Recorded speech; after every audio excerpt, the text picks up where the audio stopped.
Одоо энэ дээр за зээлийн тооцооллын төрөл дээр юу байгаа вэ гэхээр за тухайн зээлийн төрлийн нэр нь байна. Зээлийн хүү буюу тухайн зээлийн жилийн хүүн, тэгээд хугацаа нь, тэгээд хэрвээ тэр зээл дээр урьдчилгаа төлбөр авах юм бол нийт бүтэн дүнгийнхаа хэдэн хувийн урьдчилгаа төлбөрт авсан байх вэ гэдэг хувийг нь оруулаад өгч болно. Тэгээд зээлийн төрөл дээр орон сууцны зээл, цалингийн зээл гэж байгаа. Орон сууцны зээл ах юм бол тухайн хэрэглэгч нь одоо жишээ нь бараа мараа авах юм уу те. Зээл дээр нөгөө бараа гэсэн талбар байгаа шүү дээ. Тэрэн дээр бараагаа оруулаад ирэх юм бол тухайн барааны үнийн дүнгээ бодоод тооцоолол хийх боломжтой гэсэн. Тэгээд зээл тооцох аргачлал нь болохоор үндсэн зээл тэнцүү тооцох, нийт төлбөр тэнцүү тооцох гэдэг зээлийн боддог хоёр арга байгаа шүү дээ. Тэр хоёр аргаараа бодох боломжтой гэсэн үг. За тэгээд нэхэмжил үүсэх гэдэг талбар нь true байх юм бол энэ дээр зээлийн тооцоолол энэ дээр ажилгүйгээ гэдэг дээр тухайн зээлийнхаа үндсэн үнээрээ нийт үнээрээ нэхэмжил үүснэ гэсэн үг. Тэгээд хүүнээс нэхэмжил үүсэх юм бол энэ дээр би нэг жишээ болгох гэж.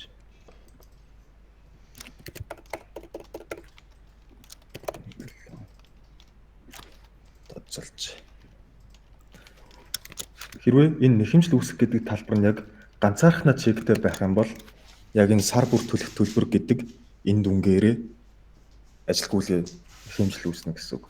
Хэрвээ хүүнээс нэхэмжил үүсэх гэдэг талбар чектэй, энэ хоёр хоёулаа чектэй байх юм бол энэ дүнгээр нэг ажилгүйгээ үүсээд энэ дүнгээр нэг ажилгүйгээ үүснэ гэсэн үг.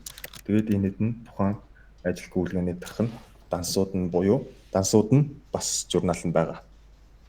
Хэрвээ нэхэмжил үүсэх гэдэг талбар нь чекгүй, хүүнээс нэхэмжил үүсэх гэдэг нь ганцхан чектэй байх юм бол энэ ажилгүйгэнүүд энэ нийтээр ажилгүйгээ үүсэхгүй гэсэн үг шүү. За таад хэрвээ нэг ашиглана гэх юм бол би нэг тооцоолсон илгээх дараад зөвшөөрөх тарч.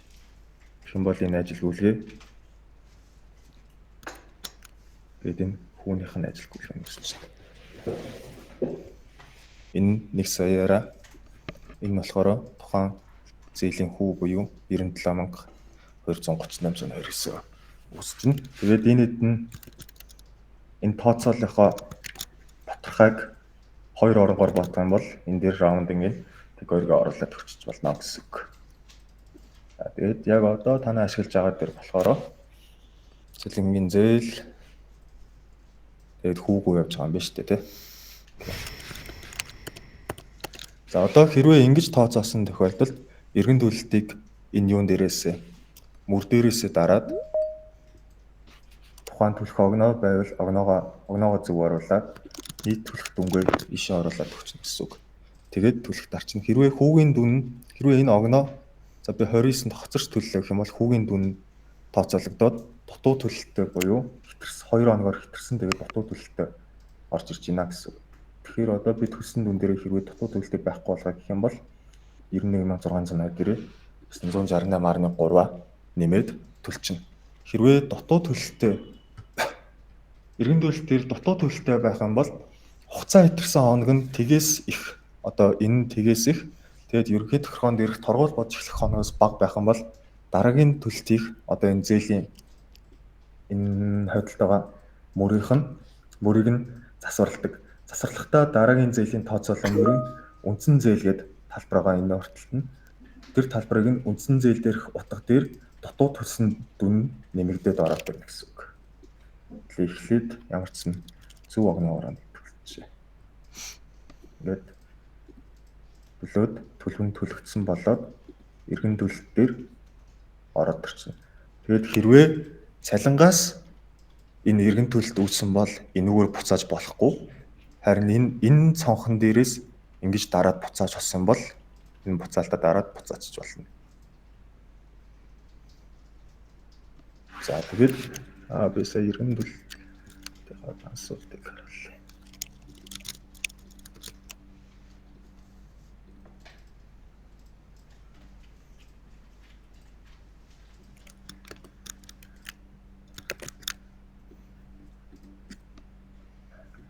Би зээлийн тохиолдолд энэ энэ нөгөө данс нь ямар байхаа мэдэхгүй болохоор би зүгээр хамаагүй данснууд сонгоцсон байгаа шүү. За.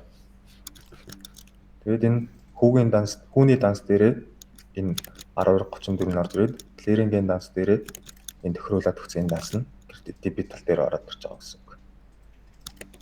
Тэгээд журнал дээр авчиж байгаа. Ийм эргэн төлөлтийнх нь ажил бүлгийн ингэж үсээд батлагдана гэсэн үг шүү. За. Тэгээд хэрвээ энийг буцаах юм бол саяны ажил гүйлгээг ноороглоод тэгээд устгachж байгаа гэсэн үг. За тэгээд энэ юу болохоор танаа логгүй болохоор миний энэ хэрэглэгчдэр ажилтан байхгүй болохоор би нэг цалинтай жишээ харуулахын тулд нэг өөрөөний цалин руу ороод тайд харуулчихад гайгүй болов болохгүй юм лөө. Тэгвэл жоохон нэг нууц гэх юм лөө. Бана. Ноцтой ахтай заяагч. Харин яхаа зүгээр тохиол дээр нь өөр нэг ажилд үүсгээд ячих юм ажилд үүсэх бодохгүй юм чам. Тэгэхээр би ажилтан үүсгээд цагийн болоос үүсгээд цалин бодоод тэгж явна гэсэн үг шүү. Бүр нөгөө евро бааз руугаа юм уу тий. Тэгвэл яах. Тий. Өөр тестийн бааз дээр яаж болохгүй нөө тий. Тэгээ энэ яг энэ дээр болохоор нөгөө нэг миний өөрийн ихээр орж болохоор миний ирэх дээр ажилтан танах дээр ажилтан байхгүй болохоор. Тэгж нөгөө бас өөр хүний юм бас хамаагүй оруулж болох юм болов уу гэж бодоод. Эсвэл минийхийг юу ачихгүй дөө. Тэр үсчихгүй дөө. Тэр байгаа л. Халбанг дээр. Үсгчих юм уу? Өмнө байгаа мó? Өмнө юм байхгүй байгаа. Үсгэх шинээр. Тийм. Одоо тэгээд шинээр үүсгэх юм бол би дахиад шинээр цагийн балаас цалин бодно гэсэн үг шүү дээ. Би над дээр ч нөгөө одоо бүтцэн байгаа шүү дээ хоолтонгийн энэ тэрээгээд цагийн баланс энтрүүд бүгдээрээ байгаа. Тэнгүүд зээлийн тооцоол дээр жишээ нь одоо цалингийн зээл авсан бол энэ хүн дээр гэж жишээ үзүүлэх гэдэг юм шүү дээ. Тэгж яа даа. За тэгээд тэгээд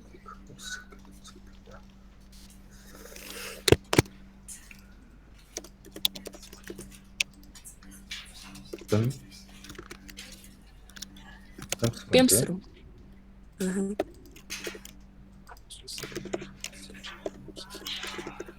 Найл намал. Бямсрын шарав самбуу гэж зааж хараад. Хамгийн дотлох нь. Аха тий нача. Тэр ажилтны зөвлөгөөд таах нэр файлаас оруулж болдог ус. Тэгээ файлаас энэ дээр дараалаад орчиж болохыг юу нэг мэдчихэж шүү дээ. Тий, файлаас оруулж байгаа. За, тэгвэл би нэг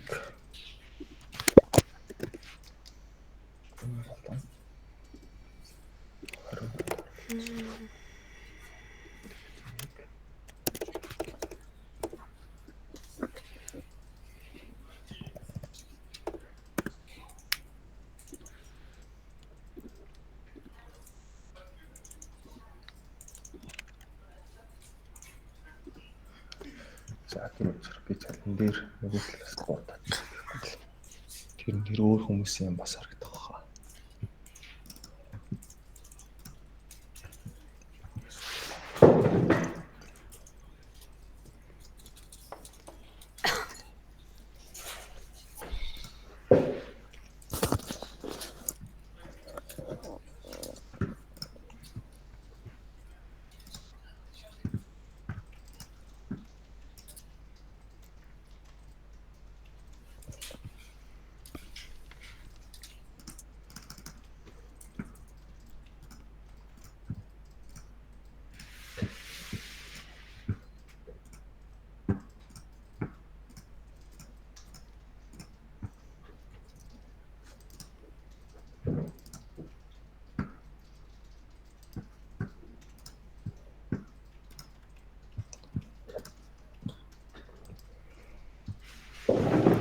Яг за энэ зээл нь үүссэн. Тэгээ би цалин руу ороод яг онцгой өөрөөх хийж байгаа юм бол 26 болсон.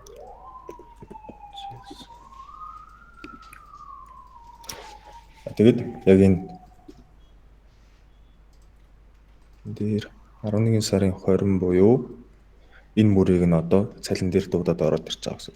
Энэ цалин дээр яаж дуудагдж байгаа вэ гэхээр тухайн ажилтнтай холбоотой харилцагчаар одоо энэ талбар бол харилцагч байхгүй юу? Цалингийнх чинь ажилтан шүү дээ.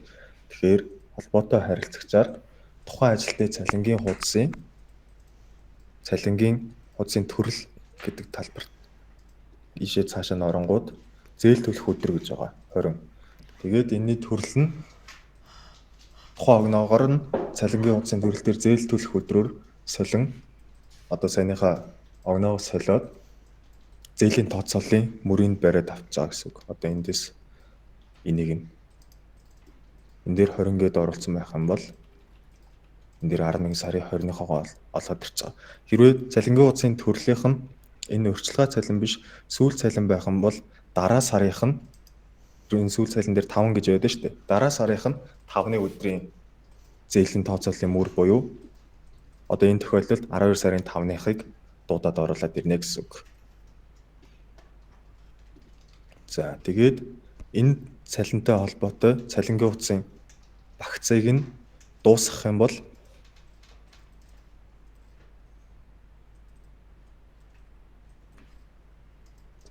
дуусгах дарчаа.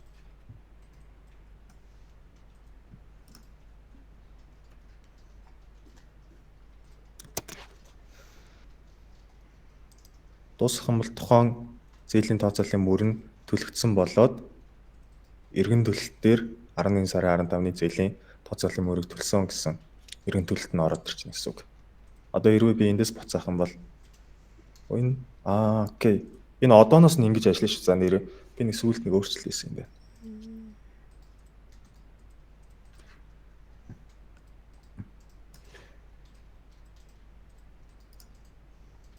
Ингэж саяныхаагаа би эргэн төлөлтөөр ер нь бол буцааж чаана гэсэн үг. Хэрвээ би цалин дээрээсээ буцаах юм бол тооцоолох руу оруулахыг дарснаар эргэн төлөлтийг бас буцаах боломжтой. За энийг би дахиад дуусгах гэж.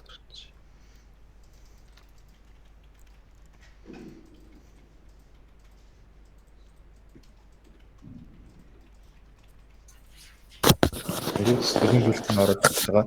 Энийг одоо би дахиад тооцоолох руу оруулах дарчээ.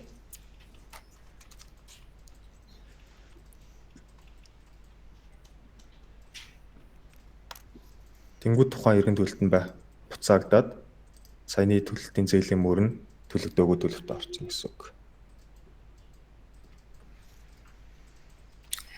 Энийг нь яг манайхаагүй уг нь хэрэглээд байгаа цалингийнхаа нөгөө нэг хэсэг дээр тэгээд нэг яг нөгөө төлөө хувьд нэг жоохон асуудалтай юмуд байгаад байсан. Одоо чинь нөгөө нэг уг нь төлөгдөд дууссан гэтэнгүүтэл дууссан төлөв рүүгээ оруулж моруулах тийм юмуд нь байхгүй. Дандаа норог төлөв рүү оруулаад орж ирэхин зогсоогоод байгаа байхгүй юу? Тэгэхээр уг нь бол тийм бидэн болохгүй шүү дээ. Бид чинь нөгөө хитэн хүнд одоо тухайн жилдээ яг ийм нөгөө ажилтны хүүгүү зээл өгөөд хитэн яг дуусаад хитэн яг үргэлжлээд байгаа юм бэ гэдгээ бас яг сайн харж чадахгүй байгаа байхгүй юу?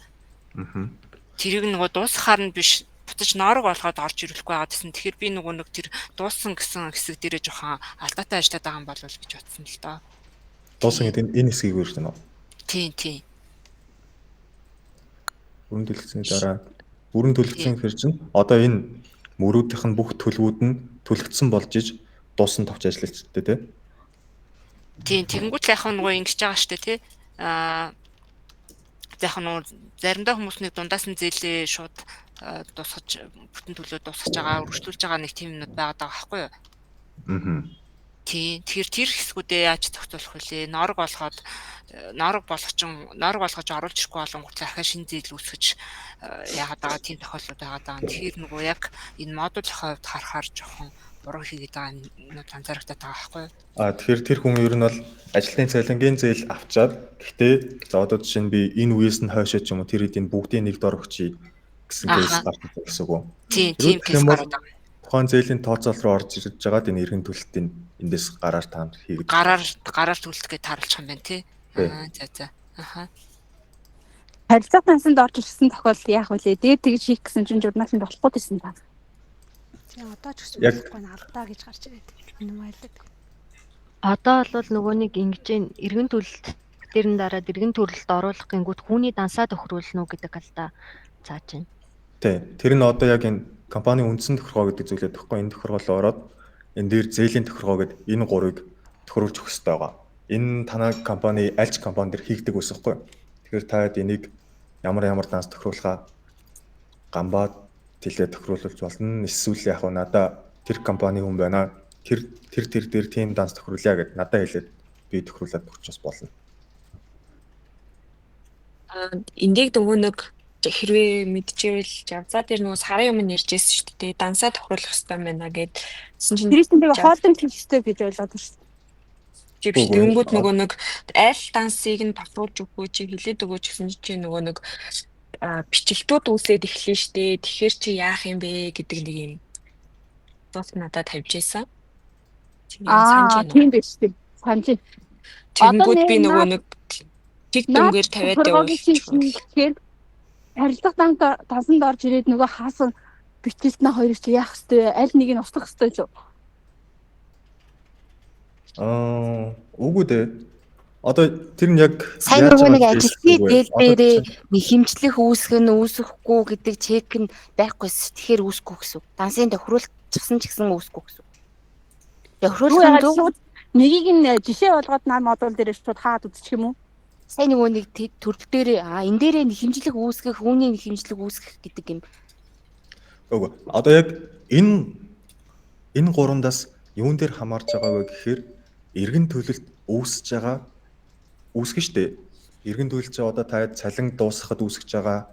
Эндээс дараад эргэн төлөлтийг үүсгэж болж байгаа. Эргэн төлөлт үүсгэхэд цаанаа ажил гүйлгээ үүснэ штэ. Тэр дээр л орж ирэх дансууд баггүй юу? Тэгэхээр энэ дээр орж ирж байгаа юунуудтай хамааралгүй гэсэн. Энэ дээр орж ирж байгаа ажил гүйлгээнүүд нь энэ дансуудтай хамааралтай гэсэн үг баггүй юу? Төрлөөсөө шалтгаалах.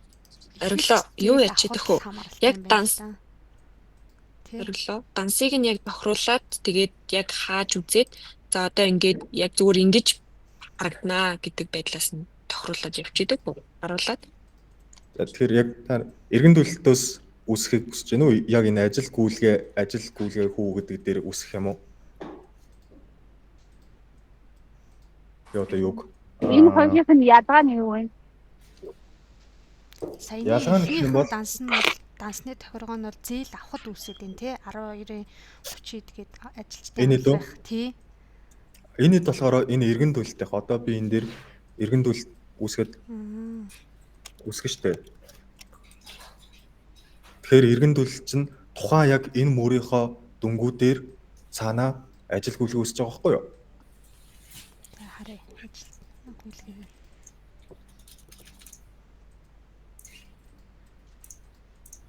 Энүүгээр үүсгэхэд эдгээр данс шаардлагатай болж байгаа байхгүй юу? Түр данс руу очиод ивдэлж чинь тий.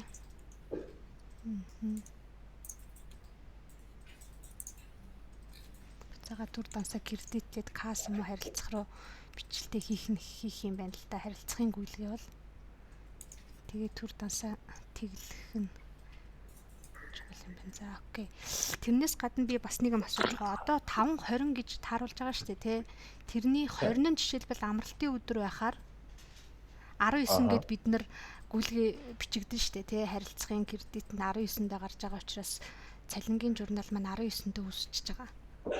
Тэгэхээр энэ маань татагдахгүй байна уу гэж би нэг харсан. Одоо энэ хүнийх дээр жишээлбэл за 12 сарын 20 жишээлбэл тийм тэр нь тэгжиж магадгүй. Одоо яг энэ тэгэхээр бид нар бол нөгөө нийтлэхээр 5:20 гэж тааруулчихж байгаа. Тийм тэр тохиолдлыг яах вэ? Тэгэхээр нь тэр хүнийх нь орж ирэхгүй байна да гэж би харсан шүү. Тийм. Одоо уул нь миний нэг код байгаа. Гэхдээ тэр бод орчин руу ороогүй л байгаа. Энийг тайтаас жоохон ярилцах хэрэгтэй байгаа байхгүй юу?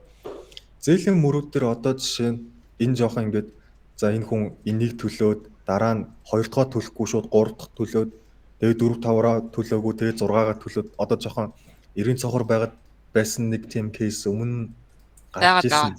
Тийм тэр галзсан. Одоо нөгөө ээлжийн амралт өдрөө аваад явчихгуутал чинь олон өнөр ээлжийн амралтаа аваад явангууд одоо 2 сарын 20 төлөлтөө бол төлөгдөхгүй байх тохиолдол байгаад байгаа байхгүй юу?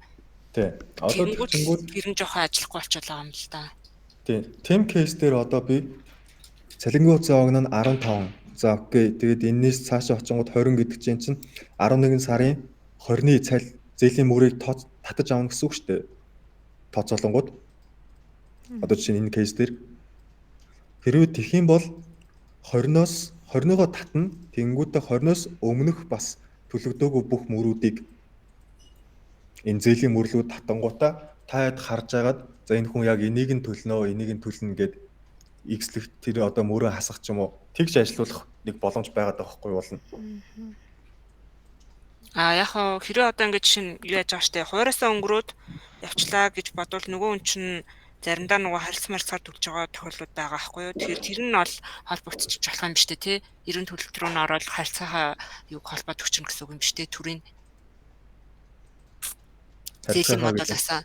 Яг нөгөө харилцах тансаар төлөвлөл бидэд нөгөө харилцаахаа гэлэрэнгэтэйгээ энэ нөгөө зээлийн эргэн төлөлт гэдгийг холбогдчих болно гэсэн үг шүү дээ тий. Цалингийн модулаасаа биш.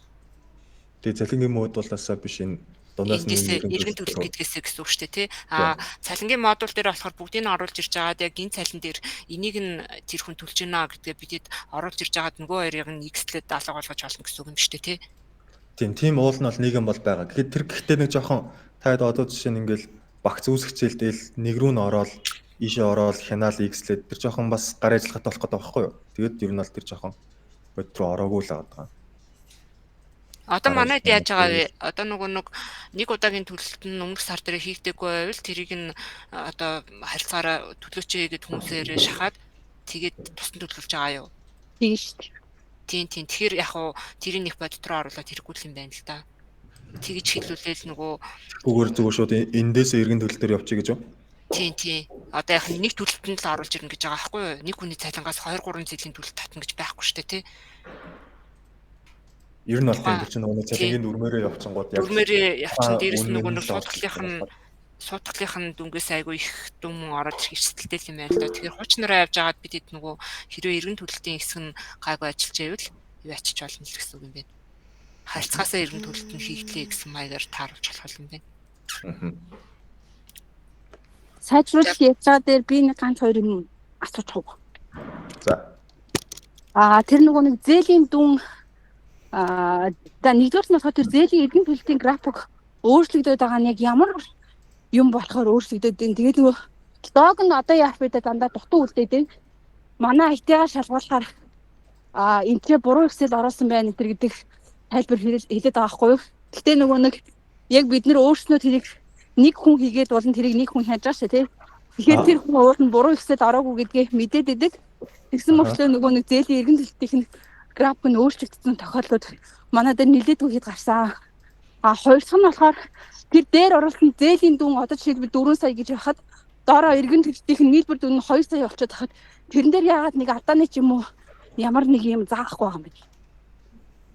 Одоо энэ үнэ нь зээл авах үнийн дүн за 4 сая ихчингүүд энэ доор энэ дээр 2-оор орж ирж гинэ гэж үү?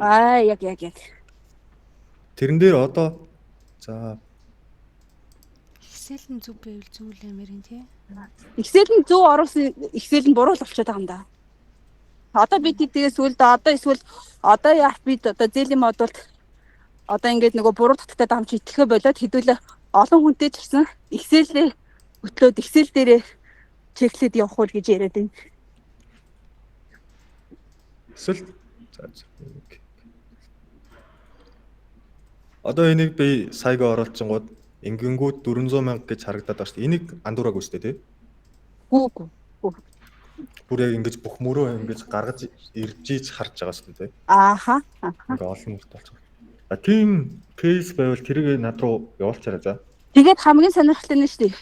Тэгэж оруулсан Excel буруу болонгууд нь Excel-ийн тэр нөгөө нэг татагдсан файлыг нөгөө нэг даунлоод тэгээд Excel-ийн файл руу татчихгууд яг зөв дүн нь гараад ирэн заяа.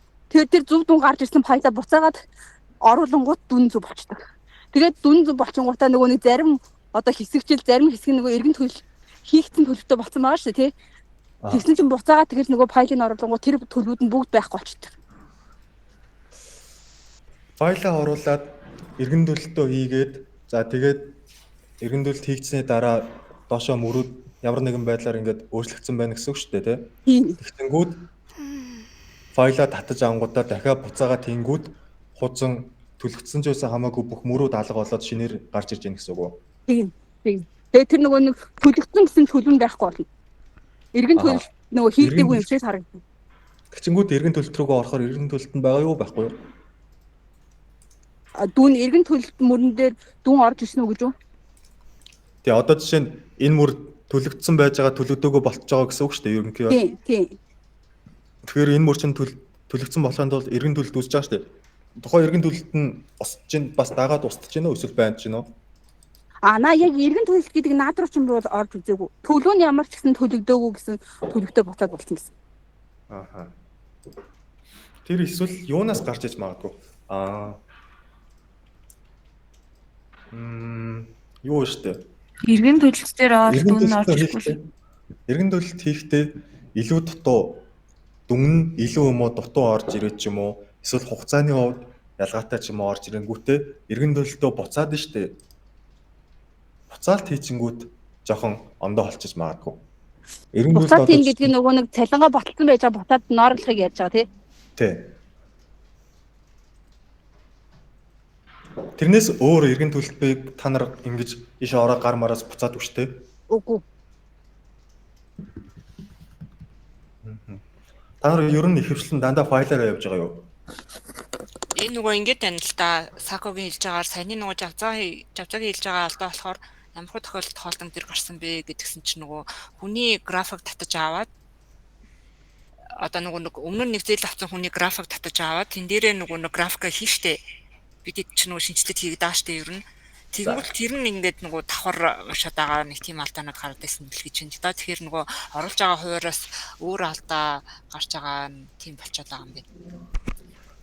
За одоо нэг ашигласан байгаа нэг Excel файл байгаа те тэр нь ингээд систем рүү орсон байгаа. Систем рүү орсон. Тэн дээр нь өөрчлөлт оруулж ийн гэсэн үг шүү дээ. Өөрчлөлт тэрийг олонгуудаа өөр хүн рүү оруулж байгаа яг тухайн зээл дээр л оруулж байгаа юм уу? Өөр хүн рүү оруулж байгаа гэсэн үг байхгүй юу? Өөр хүн шинэ зээл рүү оруулж байгаа гэсэн үг шүү дээ. Шинэ зээл рүү оруулахад нь хуучин хүнийх нь олон шинэ хүнийх нь хоёулаа давхар орж ирсэн тохиолдол байна гэдэг юм. Хоёулаа давхар орж ирсэн. Тийм. Нэг нь юм хуучных нь орж ирсэн гэж байна. Хуучных нь. Тэгэхээр нөгөө өөр хуваартай болчихж байгаа л гэсэн үг юм байна л да. Одоо за тэг яцаараа. За энэ дээр нэг Excel файл байгаа. За энэ одоо 10,000 гэсэн хуваартай Excel-ийг одоо төлөлтөө Excel-ийг татаж авч агаад өөр хүнийх дээр бидэд 20,000 болгоод оруулахад нь тэр нь 20,000 биш 10,000 болж орж ирж байна л гэсэн юм ярьж байна. Шинээр одоо би энийгээ буцаж татаж аваад өөрчлөөд өөр шинэ зээлийн тооцоол руу оруулаад энэ дээр Excel файлаа игээд импортлоход 10,000 биш 20,000-аар орж ирдэг юм уу тийм? Тий. Гэхдээ уг нь бол зарим хүмүүсийнх нь болоод байгаа, зарим нэг хүмүүс дээр болдог ч байгаа. Бидэд бол ер нь бол хүний форматн дээр л ашигладаг л та. Яагаад тэгэхээр тэр чинь ингээд хүн болгон дээр шинээр хийнэ гэж байхгүй шүү дээ. Дүнгийн өөрчлөлт ашиглаж байгаа болохоор тэгэнгүүт зарим дээр нь бол тийм алдаа гарч байгаа л гэж. Харин яг саяны хэлсэн зарим дээр нь болоод зарим дээр нь болохгүй байгаа байхгүй. Тэгэхээр нөгөө би болохоор ингэж юм уу гэж бодоод байна. Одоо нэг цалин дээр нэг 2-3 зээлийн хуваар үүсэх нь тэгэнгүүт л нэлээ ингээд хугацаатай цалин биш үү? Урьдчилгаа юм сүүлийн цалин дээр жоохон хоорондоо хугацаатай бол өмнөх юуг нь файлыг нь ашиглахад бол гайгүй бах. Яг нэг юм 5-ны цалин дээр 3 зээлийн хуваар оруулаа гэж бодоход эхнийх нь бол зүгээр ээж болно. Хоёр дахь дээр нь эхний файлаа уншаад байгаа алдаа гараад байгаа юм болов уу гэж бодлоо. Одоо нэг цалин дээр олон хуваар оруулна гэсэн үг шүү дээ, тий? Тухайн 5-ны цалин дээр 2-3 шинээр ажилтны зээл авлаа гэж бодоход. Яг тиймэрхүү кейс хамгийн сүүлд хэзээ гарсан бэ? Саяны урьдчилгаа цалин дээр. Яг сайн урьдчилгаа цалин дээр. Завдаа төгөрлөв яах юм уу? Яг хүнийхээ нэрийг хэн рүү оргил руу явуулчиход тусна. Сако дээр 7 сард юм байна, тий. Ганцхан хэвчэнд юу явуулчих дөө. Ямар хүний файл дээр тэгээ яг ямар үйлдэл хийсэн тэрнийхээ болол дарааллыг над руу хийлээд өгөөрэй за. Хамгийн сүүлийнх нь тэр байна. Тэрний өмнө бас нэг би хэний нэрийг ямбад өгч илөө. Бас өөр дахиад бас нэг хүн байгаа. Зааж зулаа юм асуух гэж шиг зулаа асуучих уу? Би нөгөө нэг ингэж асуух. Одоо бид нэр хүний данс тохируулчаар эргэн төлөлтийн дарчаар талантай хамт нөгөө нэг 2 журнал үүсээд ах уу гэж асуух гэдэг. Цалинтай. Одоо бол нөгөө нэг цалин дээр бичлэлт нь хамт бичигдэж байгаа болохоор данс тохируулаагүй ч гэсэн энэ нь иргэн төлөлт болоо яваад нь штэ. Тэнгүүд бид нар одоо данс тохируулчихаар энэ нь дахиад давхар ажил гүйцэтгэхээ үүсээ яваад ах уу. Цалин дээр нэгдээд тусдаа нэг төлөлт гэж орж ирээд ах уу. Ээл гэж мөрөнө. Одоо яг энэ мөрөөрөө бид нар журнал үүсэж байгаа. 100,000 гэдгээр журнал үүсэж байгаа юм Тэгээ энэ хүн зээл нь хаагдчихлаа. Авлагнаас нь кредитлэгдсэн журнал календарийн бичлэлтэн дээр автоматар үүсэж байгаа. Тэнгүүд иргэн төлөлтөн дээрээ данс одоо бид нар бүгдөө бөөндөө тохируулчаар тусдаа дахиад нэг ажил гүйлгээ үүсгүү. Тэгэх юм шиг сонсогдож байгаа. Мөр нэмэгдэх юм шиг байна те. Хүүгийн авлага нь асагдаад. Тэг дахиж л нэг журнал үүсэх юм шиг санагдаад байгаа юм. Одоо жишээ нь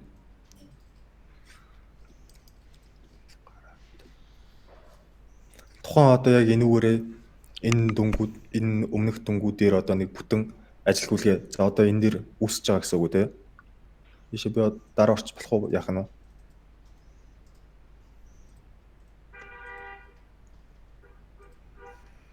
Бид нөгөө нэг юу явж байгаа шүү дээ. Бид нар ер нь бол яаж байгаа хаа шалгаад үзчихэд өө нөгөө би бол ингэж нөгөө хүмүүс үүсдэг гэж юусоо бодоггүй байхгүй эсвэл энэ нөгөө сая хийсэн юу сая хийсэн сайжруулалтууд уу оригдлоо одоо энэ нөгөө зээлийн модуль дээр ингэж нөгөө хүмүүс үүсгэж болдог гэдэг нь өмнө байсан юм уу те энэ дээр хүү оруулаад тооцоолох уу? Тий яг хөө тэрний хүүгийн тохиолгоотой эсгүүд нь байсан юм шиг байна те байсан болж анхнаасаа байсан. За. Одоо яг нь хүүгүү зээл дээр л хөвчлээ ашигладаг байсан болохоор хүүтэй юм байсан гэж бодохгүй л байгаа юм л да. Тэгэхээр давхар үсгүй байхаа зулаа. Энэ өмнө нь байсан юм биш. Тэгээд яг шинээр л нөгөө хүүгийн эсүүдээр нь тохиргоо нь хийгдээгүй юунасаа л тохируулагдсан байж магадгүй юм байна. Одоо яг нь үндсэн би нөгөө авлагнаасаа 2 хасагдаад ах 2 хасагдсан бичлэлт хийгдэх юм байна гэж хараад байгаа хгүй. Би яг ингэж л харлаа зөв үү буруу юм мэдэхгүй байна. Ямар ч сан цалингийн журнал нь бол нэг л үүснэ. Тэгэнгүүтээ ажилчдын авлагаас кредитлэхээс гадна хүүгийн авлага гэдгээс бас давхар кредит гэсэн мөр нэмэгдэх юм байна. Хүүнийх нь дүн нь болохоор хүүгийн орлого гэдэг руугаа нэмэгдэх юм болов уу? Миний яаснаа хэлээд байгаа нь дээдлийн тэр нөгөө иргэн төлөлтөөс нэг бичлэлт хаагдсан бичлэлт орж ирээд цалингаас дахиад нэг хаагдсан бичлэлт орж ирээд ингээд 2 бичлэлт үүсээд ах юм биш үү гэдэг. Одоо ер нь бол хүүтэй биш. Энэ ажилтны одоо нэг сарын нэг удаагийн цалин байна шүү дээ. Тэгээ ажил гүйлгээ рүү оронгууд энэ дээр түүнийхээ зээлхээр гарч ирэх нь. За нэг яг хөө иргэн төлөлт бол яг тусдаа төлөх тухай яриад ах шиг шүү дээ. Тэр бол яг тусдаа төр данс руугаа байлж агаад төр дансаа өдөр болгон ер нь манайхан нойлох хэрэгтэй шүү дээ тий. Тэгэхээр тэрийг нойллоод нөгөө талдаа харилцагаас орж ирсэн үү, кассаас орж ирсэн үү гэдгээл төр дансаа нойлох л асуудал. Тэр тусдаа нь иргэн төлөлт гэдэг тусдаа нэг ойлголт байгаа даа шүү дээ. Хэрвээ хуваараасаа гадна төлөвл яах вэ? Тийм юм л хараад шүү дээ. 2 3 тусдаа асуудал яриад. Одоо энэ саний ажилтнаас үүсэж байгаа юу шүү дээ. Ажил гүйлгээ шүү дээ тийм. Энд дээр тэгэхээр 41700-аар ер нь бол ажиллагчдаас авах авлага гээд энэ дансан дээр кредитлтаа 41700 буюу энэ нөгөө нэг төлөлтийнхөө дүнгээр ажил гүйлгээ үүссэн байна шүү дээ. Тэг ингээд нэг хаагдчихж байгаа. Ингээд нэг үүсчихэж байгаа. Тэнгүүд энэ дээр тэгээд иргэн төлөлт үүсэнгүүд дахиад нэг ажил гүйлгээ ингээд үүсчихэж дахиад нэг үүсчихэж дээ. Тэгэхээр энийг цалингийн дүрм дээрээ нөгөө нэг кредит журнал 2 энэ талбарын байх болгочвол энэ харагдаж байгаа. Цалингийн дүрм дээр энийг нь аваа хийчих юм бол энэ дээр орж ирэхгүй. Цалингийн журнал дээр үүсэхгүй, иргэн төлөлтийнхөө журнал дээр үүснэ гэсэн үг. Тэгэхээр нөгөө нэг давхцаж үүсэхгүй байна гэсэн үг шүү дээ, тий. Тэгэхээр цалингийн журнал дээр авлага кредит, зээлийн авлага кредитлэх юм бүгднгийн чекийг авна. Сая жоохон Баха. тасалбар Үгүй хаа. Одоо нөгөө бид хэд чинь бол одоо явж байгаа хэсэг нь тэгэж нөгөө давхар юм яахгүй л гэж яаж байгаа штэ тий. Цалин дээрээсээ угаасаа судалгууд нь явж байгаа болохоор Тийм. чи нөгөө Давхар дэв талдаа цалингийн түр байгаа, төрийн нөгөө пейролын журнал байгаа, кредит талдаа яг Тийм. нөгөө авлага ясан авлага одоо кредит гэсэн журнал байгаа штэ тий. Тэр хүн рүүгээ очиж байгаа. Тэгэхээр хэрвээ нөгөө нэг яг энэ цалингийн модулаас хийгдэггүй журнал авах юм бол тэрийгэл тусна яаж өгөх юм биш үү? тэрийг устгах нь гэж. Тэрийг устгана гэж нөгөө тэр журнал чи өөрөө харилцан төрлөө очиод явчихаар энэ дээр тэгж давхар үсээд байгаа юм байхгүй л юм шиг санагдаад ш надаа. Одоо тэр нөгөө түрүүн хиний би ориглын хэлдгээр бол нөгөө буцаалт гэсний хэрвээ цалингийн модулаас хийсэн бол буцаалт гэсэн нь ажиллахгүй гэдэг чинь тэр нөгөө цаанаа цалингийн пейролын журналаас очиж байгаа болохоор тэгж болохгүй л гэсэн тэр хаалтаа хийгээд байна гэж би ойлгоод байгаа штэ. Тэгээ эргэн төлөлтийн дангаар нь хийвэл тэр нь тусдаа журнал үүсэж байгаа. Тэн дээр нь харин нөгөө харилцан төрүүдэд холбох тэр тохиргоо маадэр нэгэн дутуу байгаа юм байна гэж хараад байна л да. Зөв ориглоо. Одоо зараа. Зулагийн яриад байгаа санаа бол юм штэ. Бид нар одоо ингэж чинь аха. Ерөн төлөлт үүсэж байгаа штэ. Тийм. Энэ дээр дараад би энэ дээр ингээд дөнгүүдэд зөв оруулаад гарч байгаа. Миний тэр цалинг дуусах товч дараад энэ мөртөө холбож байгаа энэ төлөх дарах хоёр ямар ч ажиллагаа нь бол ялгаагүй штэ. Яг ажиллагааны цаанаа л яг энэ дансууд дээрээ ажил гүйлгээ нь үүсэж байгаа штэ. Төсөв дээр яриад байгаа юм. Тэгэхээр миний бодлоор яг энэ зүйлийг харахаар Одоо ингэж байгаа юм. Одоо бид нар бол тагцаж үүсэл байгаа юм шиг харагдал байна л да. Тийм байж хоёр үүсэж байгаа байхгүй Энэ цуслагдсан байгаа заяа. үүсээд байгаа юм. Хэдүүлээ. Саяны энэ Ориглоод ихсэн бодлохгүй байх шүү. одоо болж байна уу? Зээлийн тооцоо за одоо л За. Энэ дээр зээл гэдэг бүрэн байна. нэгтгэх нь болохоор чи болохоор хоёрыгоо ээсэс хийсэн байж тээ. Эхнийх нь За би энийг нь ажилласан аваач л та. нэмэгдлийг үндсэн цалинд оруулна гэж байгаа. Түүнээс ажилласан жилийн нэмэгд гэдэг маань үндсэнтэйгээ нийлээд тэр чигээр үндсэн цалин гэсэн нэршил рүү орчиж байгаа юм. Нэгдүгээр Энэ за тэгэнгүүт тэрэн дээр нь болохоор 10 бидний 20 тийм 30% тэр багнаар биднэрт бол бодлолтоор тусдаа багнаар байх боловч цаана за энэ цуслагдсан чи энийг нь оруулаад тусалж. нэршилд орчиж байгаа. Тэнгүү тэр нэршлийнх нь одоо за одоо 2 саяын цалинтай байлаа гэхэд 1 саяг батчих л та арай амрахнаар тэнгүүт нийлээд 3 саяын миний үндсэн цалин байна гэж үзчихье. За тэнгүүт тэрнээсээ 3.1-ээр нь кип байна. Тэрнээсээ 3 саяынхаа 3.1 буюу 3 саятай байлаа гэхэд 3.1-ээр гингүүт 3 сая болно гэсэн үг. Тэгж би явцсан.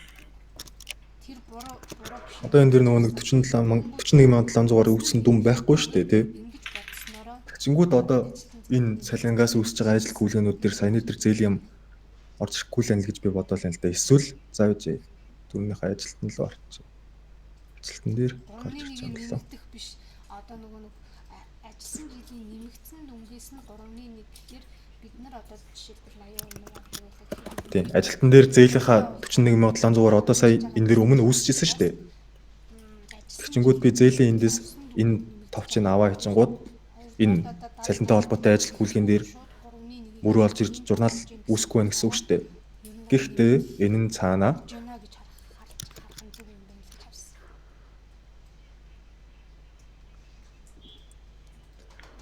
энэ хамааралтай эргэн төлөлтийн ажил гүйлгэн.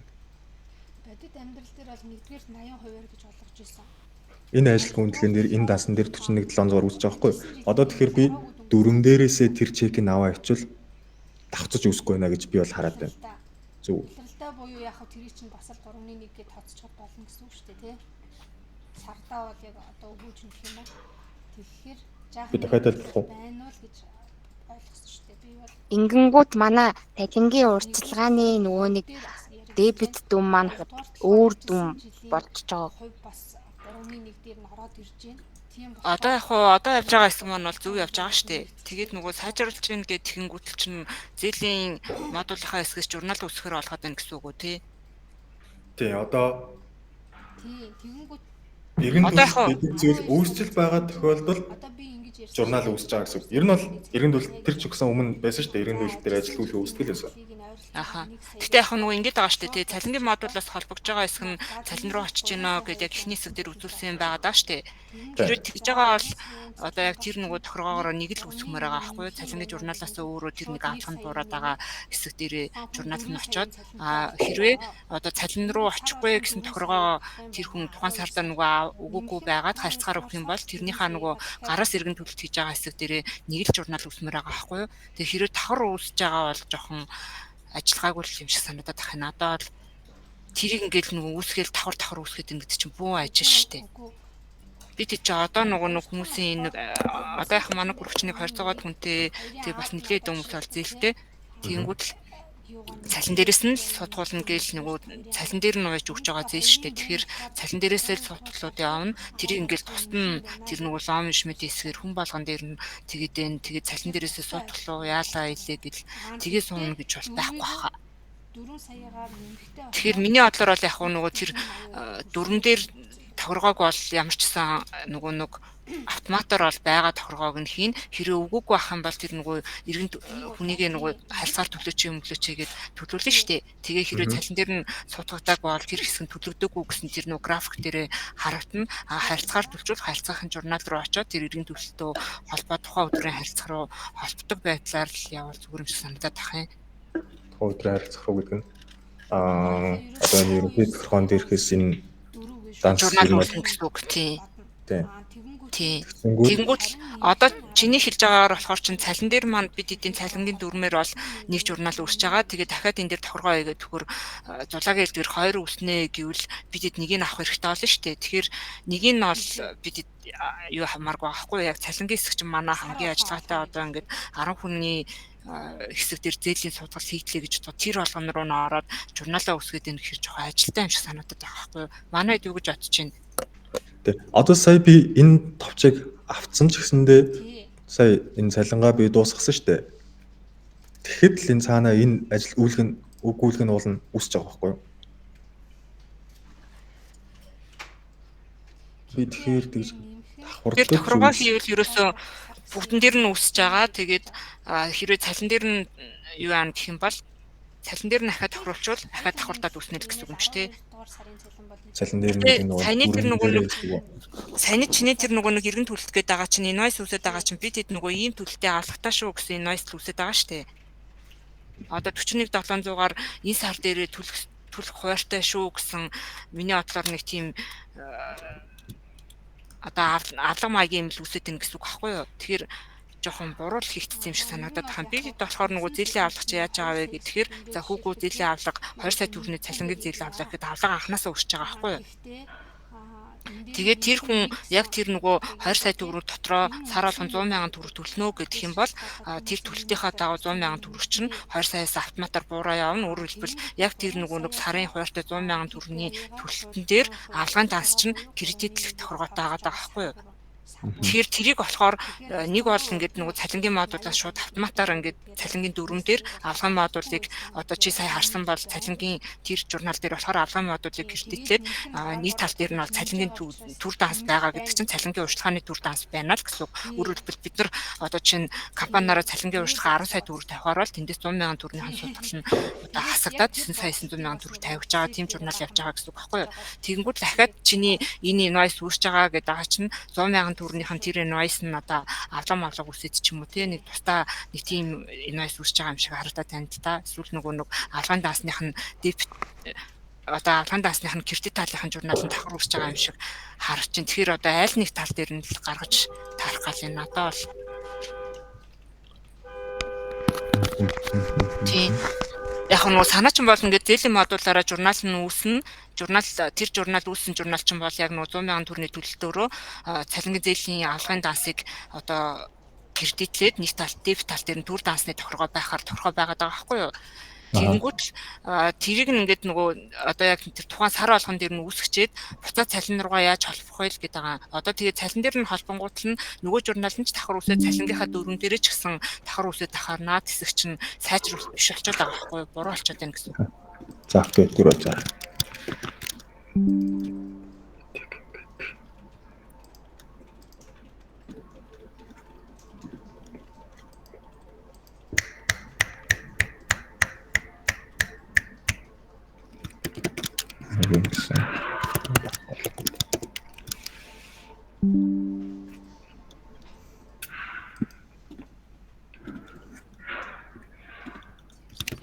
Эсвэл миний бодлоор тэр нөгөө үрж байгаа invoice-ны нэг юм дугаар шүү дээ тий.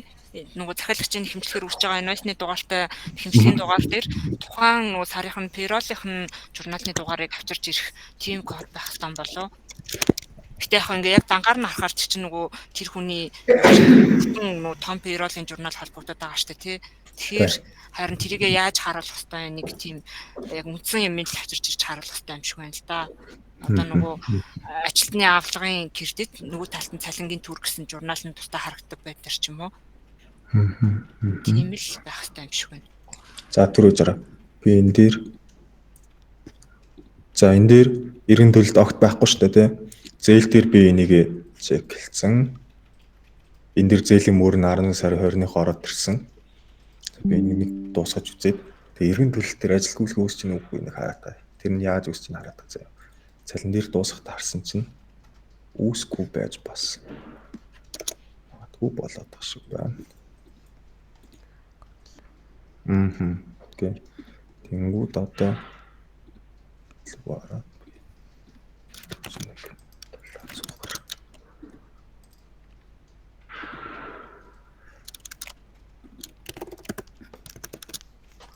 Окей. За би зээл дээр энийг чеклсэн шүү дээ тий. Зээлийн дүрэн дээр энийг чеклсэн. Тэгээд энэ дээр би эргэн төлөлтөд юу ч байгаагүй. Аха. Цалин руугаас шууд толгой гэсэн үг шүү дээ. Цалингаа дуусгасан. Тэнгүүд цалингаас үүсэж байгаа энэ ажилгүйн дээр энэ дансан дээр кредит талдаа 41700-аар үүсэж байна гэсэн үг шүү дээ тий. Тийм. Өөрөөр хэлбэл цалингаас нь суудагч байна л гэсэн үг. Аха. Цалингийнх нь энэ ажилгүйн үүсдэг юм байна. Тийм. Тэгэхээр энийг нь болохоор зүгээр нөгөө payroll-оос үүссэн гэсэн тийм нөгөө таг ч юм уу тий оруулаад ирчүүлэх нь зүгээр payroll-ийнхаа тэр журналыг шалгачин гэсэн үг байхгүй юу? Тий за энэ цалингаас төлөгдсөн байна гэд харин цалингаас нь татаагүй журнал дээр нь үүсгэж болно гэсэн үг шүү дээ. Тий тэрийг нөгөө харилцах руугаа аваачаад холбочвол миний бодлоор болох юм шиг санагдчихэв. Тэгээд тэр цалин дээр ямар үед тэр нөгөө нэг энэ тохиргооны данс хийгдэг байна гэсэн салтаа гарч ирсэн юм. Тэрийг мэдж байгаа юм байна. Эргэн төлөлт гаргаад одоо цалингаас нь суудгаагүй өмнө нь алаг тоог төлөгдөөгүй хүн дээрээ би одоо ингээд санийхаар ингээд дуусгах дарахын тулд өмнөх нөгөө төлөгдөөгүйнүүдийн эргэн төлөлт дарахаар нөгөө нэг юу яаж болох вэ? Хүний данс тохируулаагүй гэдгээс үү? Эндээс эргэн төлөлт дарахаар гэсэн үг үү? Тохиргоо нь хараа хийгдэг байсан юм байна зуусаа. Энийг ийм тохиргоо хийдэг гэж мэдээгүй л байсан юм байна л да. Тийм байна.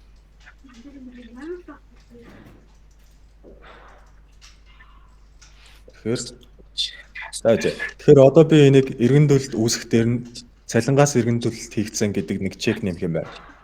Зөв үү? Тийм таг нэмээд өччих юм бол нөгөө нэг гүлцэн эргэн төлөлтүүд дээр нь дансныхан тохиргоо бүтэн хийж өгөөд тэгээ нөгөө үнэ бид хэд нөгөө ярих юм ба штэ энэ хоёр төлөлтөө хийгээч гэж хэлээд хэрвээ харилцагаас нь төлвөл харилцагаас төлөгдөх үед нь энэ дээр эргэн төлөлтөө дараад өдөр нь харин журнал нь яаж үсэж байгаа гэсэн үг лээ. Өдрөө сонгож үсгэж болох л одоо эргэн төлөлт дээр төлөлтийнхаа энэний одоо төлөх огнон энэ штэ. Аха. Энэ дээрээ төлсөн огнон дээрээ за харилцаахаа тухайн энэ өдрөөрөө ажилгүйн үүснэ гэсэн үг. За тэгвэл болж байна. Тэгвэл яг хөө бид одоо нөгөө энэ нэг юм төлөвийн хувьд нэг ажиллахгүй байгаа юмнуудаа харьцуулж чадна гэсэн үг юм байна л да. Одоо бид чинь нөгөө дуусгахаа дарах гэхээр дутуу төлөлтөө болохоор дуусгаж чадахгүй. Тэгээ норг болгочод байгаа байхгүй юу. Тэгэхээр яг ингээд нөгөө зэлийн модулаа бүтнээр нь харахаар 10 хүн зээл аваад хитийнхэн дуусчаад хитийнхэн үлдчихэд байгаа юм бэ гэд шалахад айгүй хэцүү. Тэгээд нэг юм тайлан байл репортны юм ерөөсөй байхгүй байгаа даа штэ тийм нийтдээ хэдэн төгрөний зээл өгөөд энэ сар дээр хэдэн төгрөний төлөлтөнд гараад байгаа хэдэн дуусчаад байгаа хэдэн ингээд нөгөө буцаагдчихад байгаа гэдэг нь яг мэддэхгүй л байгаа юм байна. Тийм. За тэгэнгүүт дундаас нь бас нөгөө өөрчилж байгаа дээр чи нэг харж болох лөө. Одоо бид хэд нөгөө ингээд за яг жилийн хугацаатай зээлүүд авч байгаа штэ маргач нөгөө журмаараа жилийн дотор төлөх зээлүүд авч байгаа байхгүй юу. Тэгэнгүүт 3 сар төлж явж ангуутлаа зээлийн хадун ингээд өрчилчихё. Энийг төлчөөд тэгээд дахиад чинээр авч юм очиж гэдэг юм уу нэг тийм тохиолдол гараад байгаа байхгүй юу. Эсвэл за дундаас нь төлчихснаа за нөгөө хүн ажлаас гарах болдог ч юм уу те зээлийн төлөлтөө дуусах болдог. Тэгэнгүүт тэн дээр нь нөгөө төлөвлөж мөрлөж байгаа тэр кейсүүд дээр яаж жоох өөрчлөх вүлээ. За яг ажлаас гарч байгаа дээр бол нөгөө бүгднгийн нөхөө төлөвлөж байгаа юм байна. Тэгэхээр нөгөө төлж байгаа үе дээр нь харилцаа холбочих юм байна. Хуваараа өөрчлөөд графика шинжилж байгаа хүмүүс дээр яг вүлээ. Хуваараа өөрчлөөд графика шинжилнэ гэх юм бол тэр нь яах юм одоо энэ эдийг бүгдийг төлж дуусчаад дахиад төлөхгүйгээр л шинжилж байгаа гэсэн үг л тийм шүү. Төлөхгүйгээр шинжилнэ гэсэн үг. Шинжилж байгаа гэсэн үг юм байна. Төлсөн бол бидэд нөгөө харилцаа эргэн төлөлтөөр нь холбоод дуусгаж мусгаад янзлчих болж байгаа юм байна л да. Төлөхгүйгээр одоо үлдсэн дээр нь нэг сар ингээд 3 сар төлж явж байгаа дахиад нөгөө нэмээд авчих гэсэн тохиолдол байгаад байгаа байхгүй юу? Тэн дээр нэмээд авчих юм бол таарсан. Тэгээд графикаараа явах гээд байгаа шүү дээ. Тэгэх юм бол графикын жоох өөрчлөх гээд байгаа юм уу? Гэсэн юм уу тий? Тэгээд бид нөгөө харилцаг дээр төлөлт ороогүй байхад тэрийг нөгөө төлөгцөн гэж яаж болохгүй л байгаа юм байна л да. Дотоод төлөлтөө дуусгах гэхээр болохгүй гэсэн үг шүү дээ тий. Шинжилгээнд бол доо. Тий. Эсвэл нөгөө буцаагдсан гэдэг дээр яаж байгаа гэсэн үг лээ. Энэ буцаагдсан гэдэг нь үү? Энийг зөвшөөрөөгүй буцаасан л гэсэн үг тий. Буцаагдсан гэдэг төлөв нь. Хэрвээ яг хуу ингэж за нэг төлчөөд дахиад графика шинжилгээ гэх юм бол яг хуу тэгж график шинжилгээний тулд дахиад нөгөө нэг Excel-ээ та шинжилгээд оруулна гэсэн үг шүү дээ тий. Тэгэхээр өмнөх төлөвцөн дээр нь алдаа гарчвал буруу болчихно гэсэн үг шүү дээ. Тэр чинь нөгөө хамт цалин байлан дээр сутгатаад явцсан юм дээр гарч байгаа. Тэгэхээр нөгөө энэ хугацааны дундуур одоо жишээ нь 10 сарын одоо 5-20 төлжсэн 11 сарын 5-нд график шинжлэх нэг тийм зээл дээр нэг удаа өөрчлөлт оруулаа гэж бодвол тэн дээр нь бид хэд дээр шийдэл байгаа илүү л гэдэг таахгүй. Би баа юм асуучихсан уу? Би баа асуучих уу? Нөгөө энэ зээлийн хуваарийн нөгөө өөрчлөлтөн дээр өмнө нэг хүний нөөцийн нэг хөгжүүлэлт ярьж байхад цацрагт хоёр манай дээр ирсэн шүү дээ ярилаа. За. Гэт нөгөө энийг нэг хайлт ярьсан да. Бид нэр хуваараа өөрчлөлтгөөр л яах вэ гэсэн чинь цацралт хийх зүгээс за ингэж хуваараа өөрчлөлтөд нэмэлт хөгжүүлэлт хийж өгч болно. гэсэн нэг юм хариу өгчээсэн. Би бас яг л нэг тиймэрхүү юм бодчихлаа л да. Яг хуу хэрвээ тэгнэ гэх юм бол эхлээд таад нөгөө нэг тийм Excel файл оруулаад дахин оруулангууд алдаатай болоод байна гэсэн шүү дээ. Тэрийг нэг би харж үзээд тэгээд тэрэн дээрээ үндэслээд ер нь бол шинээр баг хөгжүүлэх юм шиг санагдал байна л да. Гэхдээ одоо би 5-20-ныхоо төлчөөд тэрнээс хойшоогоо төлөлтөө өөрчилнө. Гэхдээ би зээл авах үнийн дөнгөө өөрчлөлт болох юм уу? Бас болох л ахтай. Уг нь бол журмаараа үнийн дөнгөө өөрчилж болохгүй байх. Тэнгүүт л яг мэрсэр өөрчилж байгаа хүмүүс байгаад байгаа байхгүй юу? Тийм мэрсэр өөрчилж байгаа хүмүүс бол байгаа. Уг нь бол бид чинь нөгөө яг эхнийхээ хуваар дээр л ингэж төлнө гэд гэрээгээ зурж байгаа штэ. Тэнгүүт л яг хуваар дээр жишээ нь 5-20 дээр 2 удаа сутгуулжсэн уу байли зөвхөн 20 дээрээ сутгуулъя гэж байгаа тохиолдлууд байна. Тэгэнгүүт л бас нөгөө зээл нь нилээн ингээд дундуур нь яваад одоо чинь жилийн хугацаатай зээлнийхаа 6 сар дээр нь төлжээнгүүтлээ 7 дахь сар дээр нь нөгөө зээлийн ахиад авах гэсэн гэж байгаа хгүй. Тэр өмнөхийн төлөвлөлийг хэр тэр хүн чинь яг тийм их мөнгө байхгүй шүү дээ. Мэдээж ингээд мөнгөний хэрэг болол зээлээ авсан байж тараа ахаал мөнгөний хэрэг болол нөхөө үнийн дүнгийн өсгийгээд байгаа. Тэнгүүт бид өмнөх хуваар дээр нь шинжилгээ гэхээр маа дээр бол жоохон боломжгүй болчиход байгаа байхгүй. Тиймэрхүү юм байна. Хоёр тусдаа гэрээ юм чинь хоёр тусдаа бүртгэлээр бүртгэх юм шүү. Одоо би энэ 40 мянгаыг аваад дахиад нэг зээл авангуудаа 60 мянга болгоод нийтдээ сардаа 100 мянгаыг сутгуулдаг гэд. Нэмэлт хоёр угаасаа гэрээний хувьд ч гэсэн бодсон хоёр тусдаа гэрээ хийн штэ тий. Тэгсэн чинь нөгөө хоёр тусдаа гэрээ оруулаад ирэх нь бол өөрчлөл гэж байгаа юу штэ тий. Тийм нэг зурсан гэрээгээ ер нь бол нэмэлт гэрээ олгож өөрчилж байгаа гэсэн үг байхгүй гэрээндээ өөрчилж байгаа. Хоёр тусдаа гэрээ оруулаад ирчээ гэж бодсон. Тэгсэн чинь тэр хүнээс хоёр татагдахгүй байсан тий. Хоёр татагдах баха. Би нэг татагдсан. Хоёр татагдахгүй байсан санагдаад тах юм. Одоо нэг хүн дээр 2 удаа зээл оруулна гэсэн үг байхгүй юу? Тэгээд түрүүний хэлдгээр чи нөгөө нэг өмнөх зээлүүд нь төлөгдөөгүй бол 3 төлөгдөөгүй 20 нь орж ирнэ гэсэн тийм юу байгаад байгаа шүү дээ. Тэрнтэй ер нь амар ойрцог гэсэн билээ. Тэгээд 2 удаа зээл оруулсан чинь нэг л болохгүй байгаа гэсэн санагч нь хоолтомт ирлээ. 2 зээл. Тэгэхээр 2 зээлийн мөр нь яг нь он сар маар нь адилхан. Гэхдээ зээлийн цалингийн нөгөө нэг мөр дээр дуудахгүй гэсэн үг үү? Тийм. За би тэрийг нэг шалгаж үзье. Тэгээд гэхдээ за яг хуу энэ төлөлтөө өөрчлөе гэж бодъё л доо. Тэгэх юм бол би за энэ хамгийн ихний мөрийг төлсөн, 3 дахь мөрөө төлсөн. Тэгээд 4 дахьөөсөө өөрчилж эхлэх гэх юм бол яг тэр өөрчлөх гэж байгаа мөрөөсөө өмнөх бүх мөрөө төлөх гэсэн шаардлага тавьж болох уу? Өмнөх бүх мөрөө угаасаа цалингаасаа төлсөн шүү дээ. Яг нь 90 цахар кейс байгаа шүү дээ. Өмнө 90 цахар кейс за бас байгаа. Ер нь бол өмнөх мөрөө ер нь бол төлсөн гэж бодъё. Тэгвэл өөрчлөгдөж байгаа илүү. Тийм тэгвэл яг нь өөрчлөх гэж үзэл байна.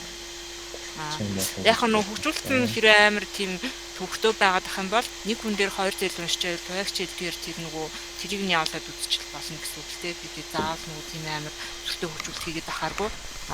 Тэр нөгөө алах цав дээр бол төлөвлөх кейсээ бидэд олчлаа шүү дээ. Нөгөө харьцаараа төлөв дахиад журнал үүснэ гэдгсэн. Тийм. Тэгэхээр тэн дээр бол яг нөгөө яг журмаараа хугацаанд төлөөч, төлөөгүй бол яг энэ цалингаас өмнө төлөөч гэсэн шаардлага бидэд тавья. Тэгээд тэр нөгөө алах цавгууд дээрээ төлсөн гэсэн төлөврөө шилжүүлэх дээрээ л анхаарай гэсэн. Тийм. Яг нэмэлт хөгжүүл Манай болохоор за 2 зээлтэй бол 2 зээл нь нийлээд татчихж байгаа л да. Гэтэ сая 10 сар дээр нэг хүний одоо нэг зээлийг татахгүй бас юм. Уг нь яг гэрэн төлтөөр нь бол зүгээр Орсын мөртлөө нэг зээл татахгүй нөгөө зээл татчихсан. тэрийг хадгүй яг энэ цалингийн багц дээр тэр хүн дээр тэдний зээлгээд над руу явуулаад баг. Би харч. За тийм юугаар явуулна? Та ер нь бол одоо нааша ерөнхий бол нэг хэд хэдэм явуулах болж байгаа шүү дээ. Тэр тэгээ бөөгнүүлээд би бэмсрэнгээс аавна гэж бодлоо. Тэгээ над руу ялчгаа би эндээс нь тикет үсгэж. Одоо дахиад нэг юм тушуулзал. За. Нөгөө эргэн төлөлтийг оруулчаад журналын драфт хэлбэрт оруулаад устгачингууд эргэн төлөлтийн төлөв нь төлөгдснөөрөө байх юм уу? Одоо би энэ дээр Надад одоо журнал нь хэрэггүй зөвхөн төлөв нь хэрэгтэй юмнууд байна гэсэн үг. одоо энэ эргэн төлөлт дээр нэг журнал үүсчих юм бол тухайн Журналын драфт болгоод устгаж болно. Тэгтээ надад эргэн төлөлт гэдэг статус нь хэвээрээ үлдэх. эргэн төлөлт нь Нүг уу үлдэж болох уу? тэр нь үлдэн. Тэгээ энэхээ төлөв нь бас төлөгдөхөөр үлдэн. Нөөрөө байх уу тий. За.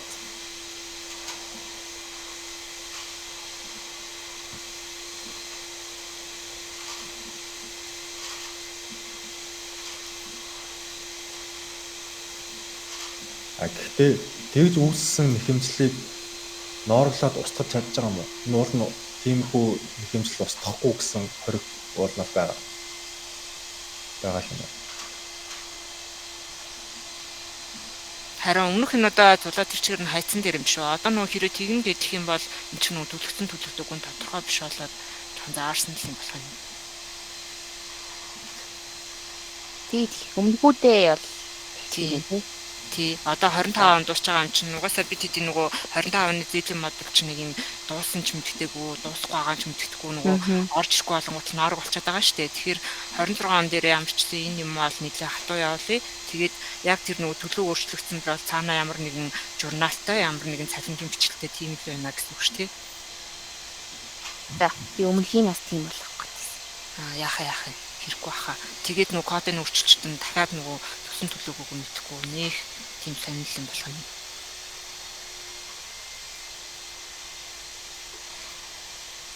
Тэгээд тэгэхээр тэр зээл уул нь яг уу ажилтан 2 зээл үүсгээд цалин дээрээ дуудаж болцъё гэж яг уу. Гэхдээ яг уу энэ хэд нь одоо жишээ нь би сард 5 5 болоо 20-д төлнө гэчихэд ганцхан 5-аас төлдөг болыг гэх юм бол энийг ер нь бол өөрчлөх усөөр аргагүй гэсэн үг үстэй тий.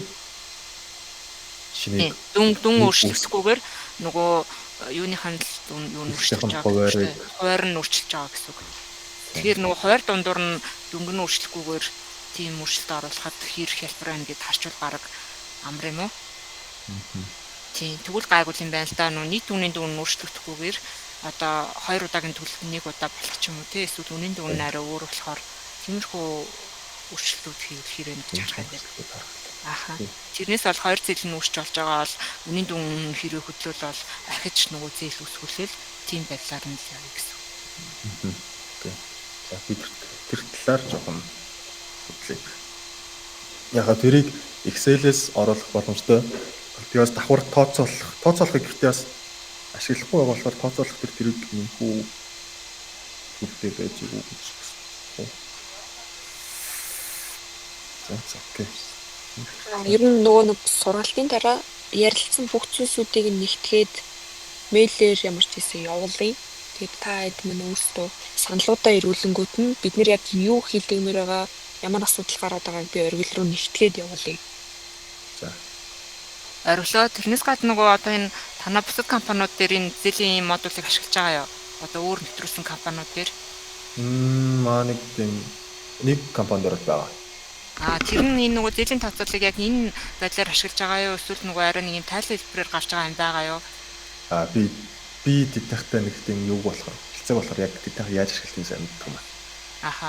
Одоо яг нөгөө бид энэ зэлийн тооцоолын модуль хэсэг бол яг цалин руу ороод дууж байгаа хэсэг дээр нь болж байгаа байхгүй юу? Ингээд ороод байгаа яг нь тэр нэмэрсээр алдаануудаа зарчих юм бол гайгүй болохоор байгаа. Тэнгүүт нэг юм самрын нэг юм тайлан бидэн шүү дээ. Одоо айлч модуль дээр одоо хэдэн хүн дээр зээл актив байгаад байгаа. Энэ жилдээ хэдэн хүн зээл авсан, хэдэн дууссан гэдэг дээрээ нөгөө тайлан гэсэн нэг харахаар тийм юм байхгүй байгаа юм. Хэдийн төвчөд байгаа ингээд тэгмүүл тэрийгээ бид хэд нөгөө заавал санхүүгийнхаа модуль руу ороод харилцагчийн тайлан эднээс хараад байгаа байхгүй юу? Тэгээд тэгэнгүүт нөгөө зээлээс өөр ингээд авлага өгөхийн ажилтнаас авах авлага өгөхийн тооцоо моцоо байгаа шүү дээ тий. Тэсэнтэйгээ харьцуулаад харахаар жоохон төвхтэй байгаад байт юм л та. Тэгэхээр тэнгэр нь нөгөө нэг жоохон юм самрын тайлан байж болох уу гэдэг. Тэрийг яг та яг ямар хуу тайлан гарвал зүгээр вэ гэсэн нэг тийм тайлангийнхаа загварыг гаргаад тэгээд яг тэрийг нэмэлт хөгжүүлэлтээр бол хийж болно. Яг ихэнх модулууд чинь core модулууд болохоор өөрсдөө цаанаас тайлантай. Энэ болохоор бүр яг хаач байхгүй тийм core биш модуль болохоор одоохондоо тийм тайлан байхгүй гэсэн. Яг шаардлагатай гэх юм бол та загвар дотоод ярилцаа загвараа гаргаад энэ бол нэг ийм байдлаар татдаг. Тэгээд ийм зүйлийг хармаар байна гэсэн. Нэг тийм жишээ тайлан гаргаад тэгээд яг нэмэлт хөгжүүлэлтэр хийгээд хийж болох байхаа. За бидэд ямар ч нуу ерхийн хөтлөнгуудтайгаа ярилцаад үзэх яг хэрэгцээтэй хэрэггүй юу? Эсвэл одоо байгаа харилцагчийнхаа тайлангаас дуудаад хараад ер нь болж байна гэх юм бол болж байна. Энэ нөгөө төлөвдөр нэг жоохон асуудал байгаа болохоор тэр тайлан бай зүгээр юм болоо гэж бодсон. Төлөв нь хэрвээ гайгүй болчихж байгаа бол гайгүй л гэсэн үг юм байна л да. Яг нөгөө дуусхаа дараад буцаалтаа дараал тэгээл нөгөө идэвхтэй байгаа нь ч угаасаа харагч байгаа штэ тий. Тэгэхээр гайгүй байж магадгүй юм байна. Тий. За. За. Өөр асуух зүйл байгаа лу?